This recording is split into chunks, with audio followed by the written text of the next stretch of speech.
Speaking of the transformation of mind, we have been so far treating of the thinking mind, which is all that we are normally aware of. For us, as things go, thoughts, ideas, intellectual grasp, these are things that constitute our mind. And we speak of purification of mind, openness of the mind, clarity in the mind, and similar things. Looking upon this mind as something independent, whole by itself. But what is conveniently called the thinking mind is only one part of the mind. The mind as such has its roots spread in other parts of our being. Mind is not something locally situated in the head. And unless we take care of the other poises of the mind, the different types of mind, and subject them to a certain supportive discipline, it is idle to think of transformation of the mind. We have, for instance,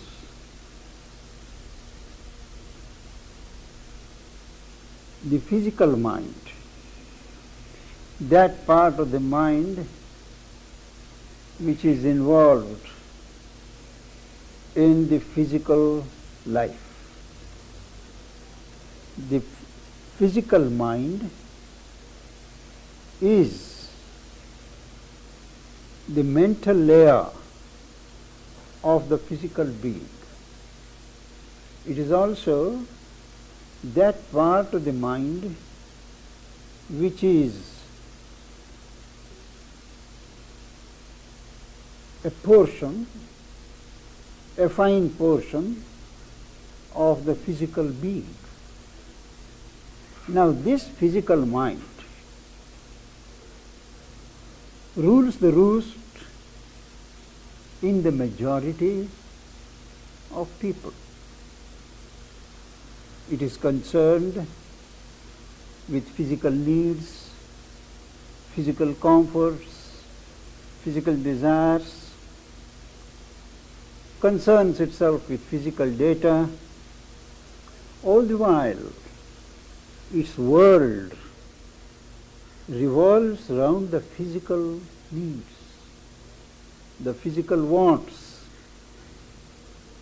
It does not have thoughts, it does not have fine sentiments, but it is always revolving in the narrow circle of our physical existence.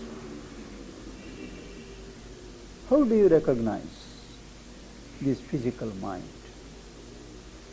When you find your mind repetitive, going on repeating the same thought, the same idea, the same doubt, there is the physical mind. A doubt arises, a thought comes, you argue, you rule it out, you dismiss it. after a while again it raises its head. And no matter what you do, it will go on repeating itself like a gramophone disc, a repetitive, obstinate part of the mind. That is the physical mind.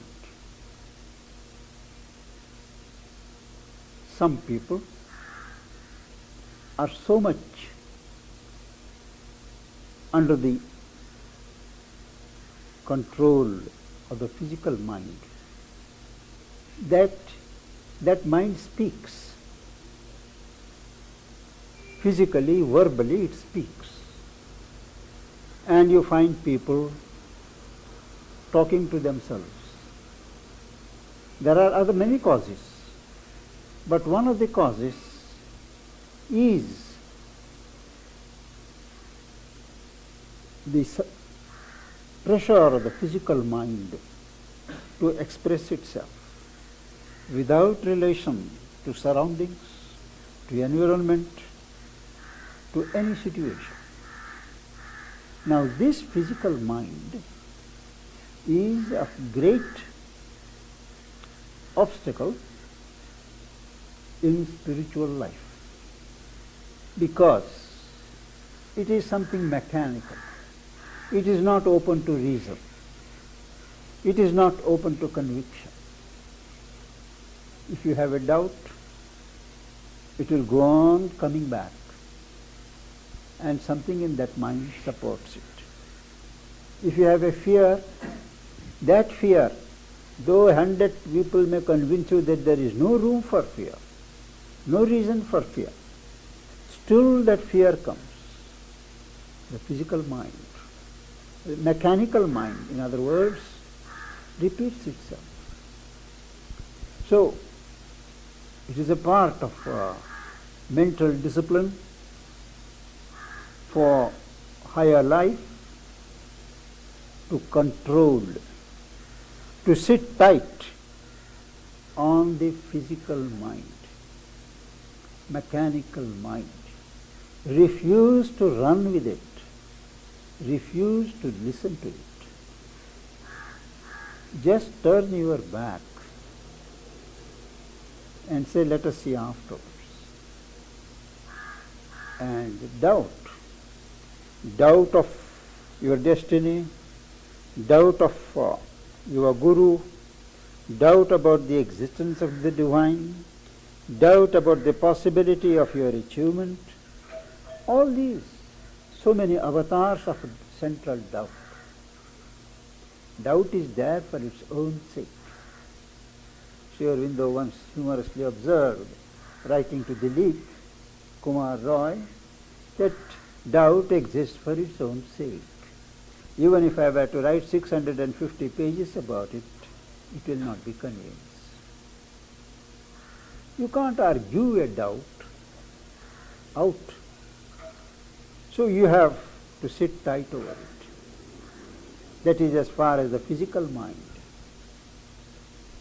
which is the legacy of the primitive man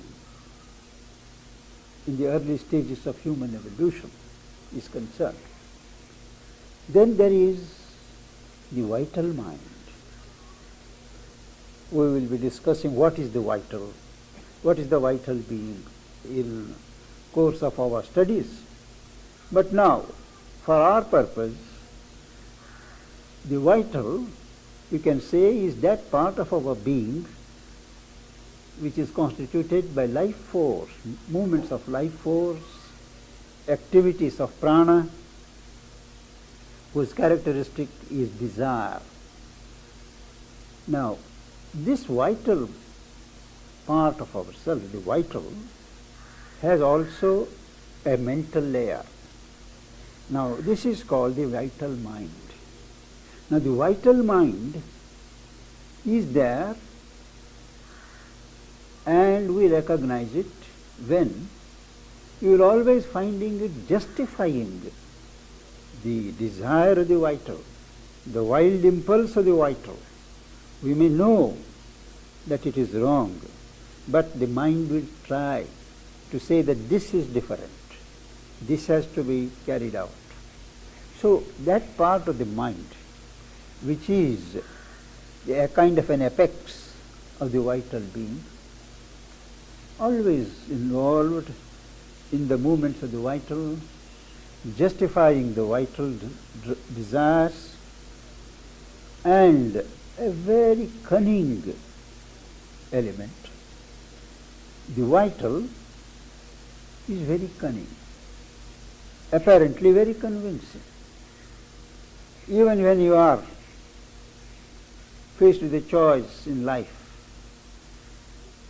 and there are many occasions for that, when you know this is not the right thing to do and this is the wrong thing, the vital mind will suddenly creep in and justify the wrong choice. So the vital mind is supportive of desires.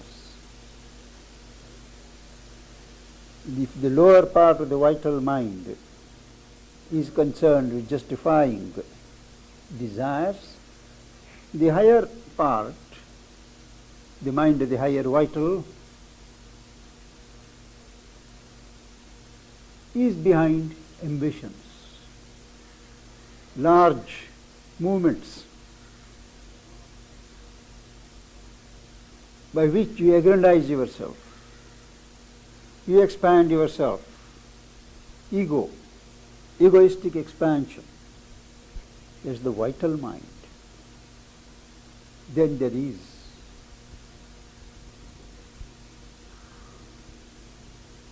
the sensational mind, mind functioning through the senses, understanding through the sense impacts. There is the reasoning mind, there is the thinking mind. We have come up to that stage. So you see that at every level there are factors which pull the thinking mind in so many directions. And unless we discipline them, purify those parts, we cannot hope to succeed in spiritualizing the thinking mind. There is, of course, it is called the psychic mind. The psychic mind is the mind under the influence, open to the action of the psychic consciousness.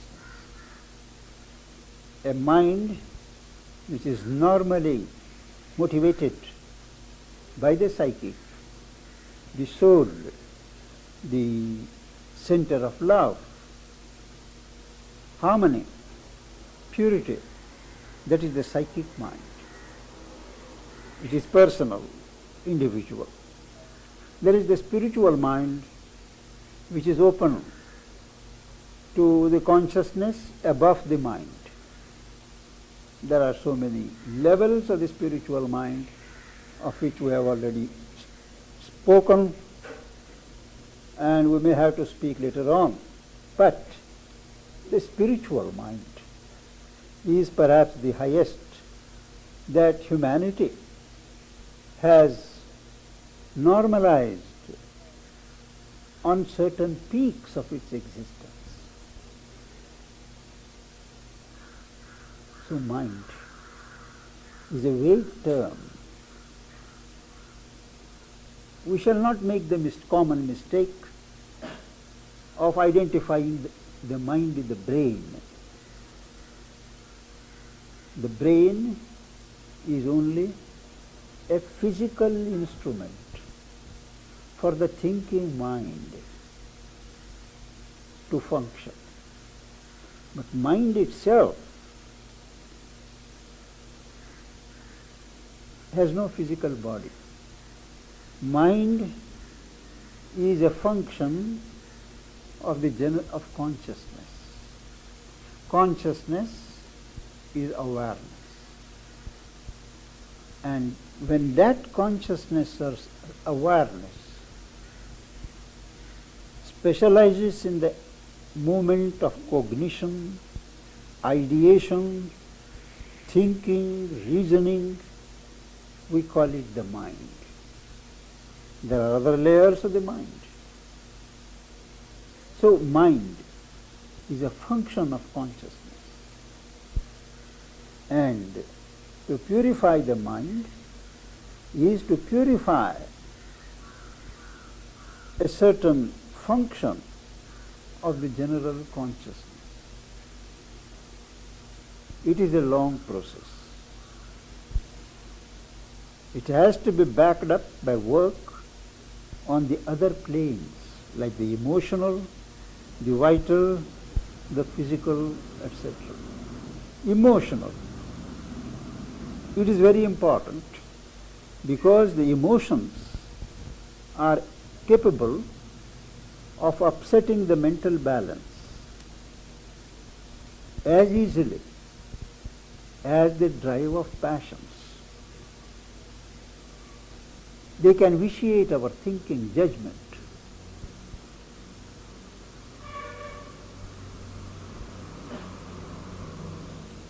It is an important part of the traditional yogas to first purify the emotional being, reject the undivine emotions, promote Godward emotions. That occupies the whole area of life. It cannot be that it is only in our prayerful movements we will be kind, we will be loving, we will be warm, and the rest of the day we have to be members of the society, be unscrupulous businessmen, commercial people, and so on. Life is of one piece. You can't change the character of life piece by piece, little by little. All has to be organized and pursued at the same time, simultaneously. And mind being the most important factor, because that is where we are more conscious and we can control ourselves more successfully. That is the key. Till the psychic being takes over. Mind is the leader. Till the soul takes over.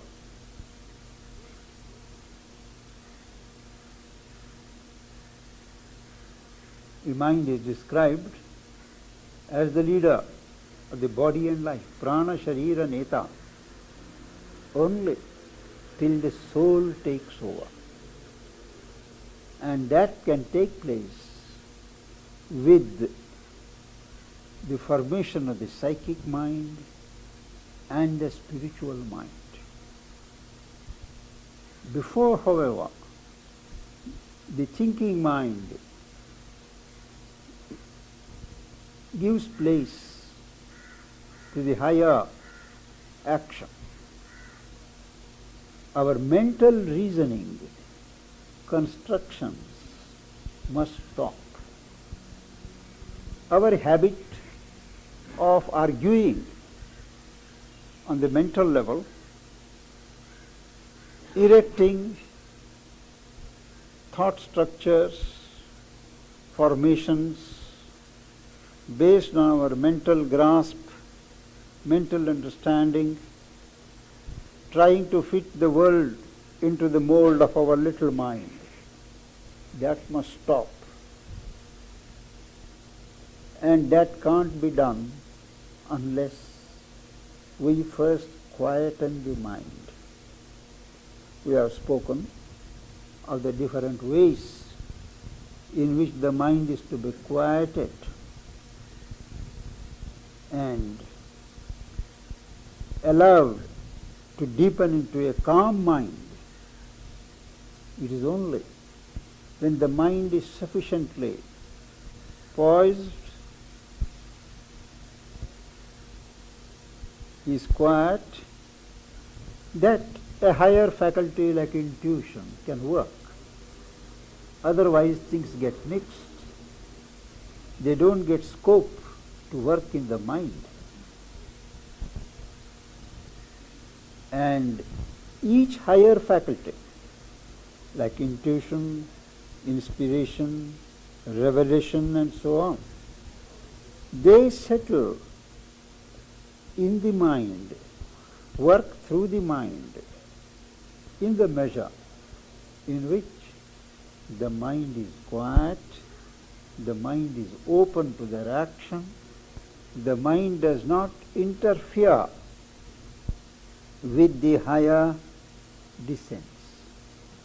The mind has a very inconvenient habit of interfering with everything. Most common experience is when somebody talks to us, we don't have the patience to let the person finish his sentence. We interpose. We ask, we anticipate what he is going to say and show our cleverness. This interference. There are people who have specialized. They just let the other person talk. They habituate the mind to listen.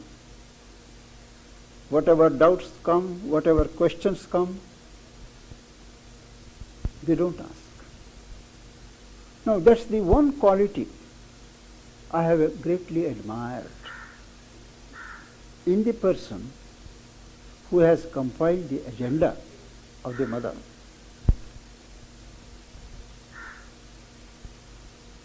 It is a gift of God to allow the mother to say what she says, even when she stops for a few minutes, still to wait. Normally, we would think that she has finished and would go to the next question. Or as she says something, a doubt arises and immediately we put it forth. That way I have found great people, people who have advanced, they just stop. I have had that experience with quite a number of people highly advanced. The moment you interrupt with whatever good intention, they either take it as a divine indication that what they wanted to say should not be said at that moment or to that person, and they just stop abruptly. Then you realize, my God, what have I done? Mother was saying something, she would just smile and go to the next question. I have seen this in many. This interruption, it need not be somebody superior to you. It can be an equal, but a human, a being entitled to some respect. To give full expression. Now in the agenda, so many profound things she is speaking, and the person is just quiet. She keeps quiet for 10-15 minutes. He also keeps quiet. And after the 16th minute, she resumes as if there had been no interruption. Picks up the same phrase, picks up the same idea, and continues. Now this habit of the mind to interfere with what somebody is saying or doing, or any experience that is taking place in oneself, that is ruinous. This is the first discipline that we have to learn, to keep our mind quiet and let the other mind speak. When an experience takes place during meditation or when you are quiet, a vision, let not the mind interfere with the experience. Do not try to interpret it. Do not try to recall in the mind, yes, in that book I have read, this triangle means such a thing, elephant means this thing, even before the elephant has passed. Now, this interference with an experience is something which both Mother and Sri Aurobindo warn against, because it dilutes the quality, dilutes the message of that experience. Sri Aurobindo goes even to the extent of saying that at that time, when the experience takes place, do not even aspire. Keep aspiration aside. Give that thing full scope, full attention, with respect.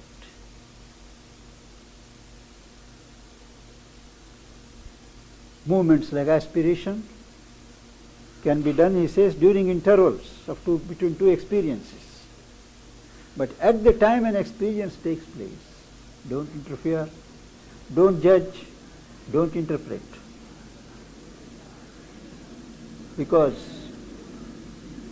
when something takes place, if you are quiet,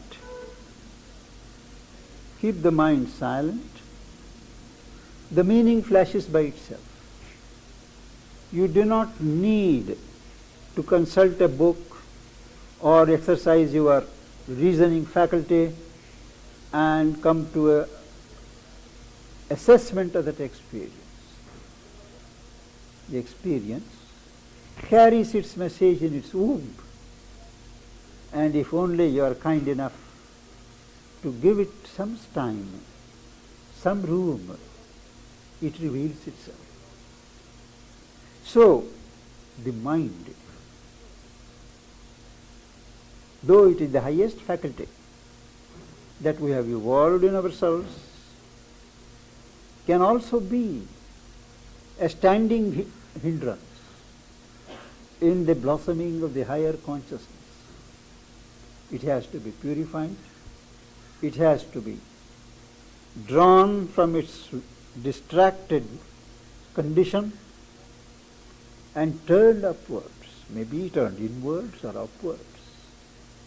And after a time, when the mind knows that you have made up your mind and you will not deviate, the mind becomes a very faithful instrument. So this, the mind has to unlearn its habits, habits of repetition of the physical mind, habits of self-justification of the vital mind, habits of instant reaction of the emotional mind, and learn to be an instrument of an inner mind, of a higher mind. Then its role is over. It is ready to be taken up by something higher, to begin with by the spiritual mind and then the various higher minds. For the mind to be taken up by the supermind is a long way off. But when the supramental light acts and is organized in the physical mind, not the thinking mind, but the physical mind, then what is called the mind of light is formed. It is only in Mother in the whole history of humanity that the mind of light got formed. It was when Sri Aurobindo left his physical body and the supramental consciousness entered into her and settled in her physical mind, that what is called the mind of light got formed. What's the mind of light? Perhaps we will take it up on some distant occasion. So, this should prepare us for a study of transformation of the white room in our next session.